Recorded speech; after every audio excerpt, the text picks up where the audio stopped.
Hola l'aventurier du web, je te souhaite la bienvenue sur ce guide pour débutants hackers et on va commencer notre troisième partie du projet, parler de failles web, donc de web hacking. Si tu connais pas grand chose au web hacking, il faut juste savoir qu'en fait le web hacking ce sont des méthodes utilisées afin de prendre le contrôle ou les informations nécessaires sur un site internet ou un serveur par rapport à différentes méthodes. Voilà, tout simplement. Et ici, en parlant de méthode, ben, à l'aube aujourd'hui, en 2023, il faut savoir qu'il existe encore un nombre incalculable de failles, c'est monstrueux, que l'on peut retrouver sur la plupart des sites internet, que ce soit par des grandes entreprises ou des petites entreprises, des débutants développeurs ou encore des professionnels. Et le pire, vous savez, c'est quoi? C'est quand on trouve des professionnels qui ont des failles internet et qui vendent leur CMS, donc leur site construit, à des prix incroyables. Alors qu'un enfant de Russie, non, je plaisante, alors qu'un hacker débutant pourrait très bien avoir accès à celui-ci. Ok, donc les trois failles les plus reconnues en ce moment, ce sont les failles XSS. Donc la faille XSS, c'est quoi? C'est la faille site scripting, non, cross-site scripting, pardon, qui va, en fait, grâce à celle-ci, pour faire court, je vais aller sur ton site internet, par exemple hackmania.online, et dans la partie recherche, je vais taper un petit code malicieux. C'est très malin, hein? Et celui-ci va interagir avec le serveur pour donner des informations ou déjà de base, pour savoir s'il est potentiellement hackable, faire un petit pop-up qui te propose une petite alerte. Tu peux retrouver un peu les exemples que j'ai fait dans le tutoriel écrit sur le blog. Voilà, donc ça c'est la faille XSS. Il y a plusieurs méthodes de faire cette faille et plusieurs utilisations possibles. On va pas rentrer dans le détail, mais maintenant tu connais déjà une des failles les plus disponibles sur Internet. Pour concernant la deuxième, ben, en fait c'est la faille qui fonctionne avec MySQL. Voilà, d'où vient le SQL et I pour injection. Donc ça s'appelle la faille d'injection SQL, pardon. Voilà.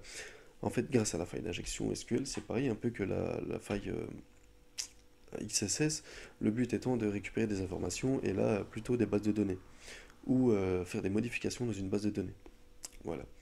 Donc pour ce faire, à la place d'aller dans le champ de recherche sur ton site internet, ici je vais aller dans l'URL.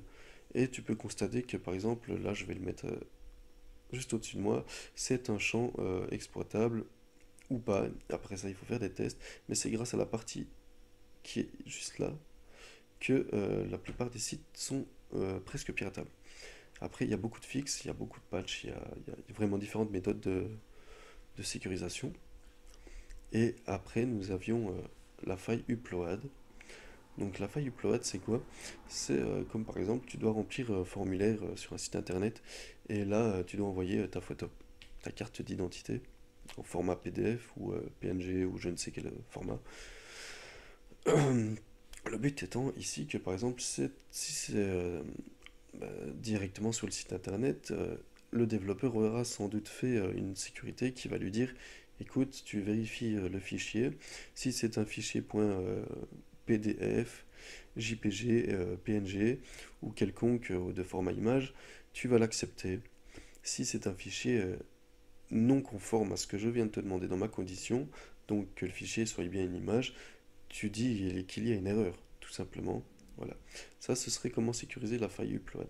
Donc la faille upload, c'est quoi?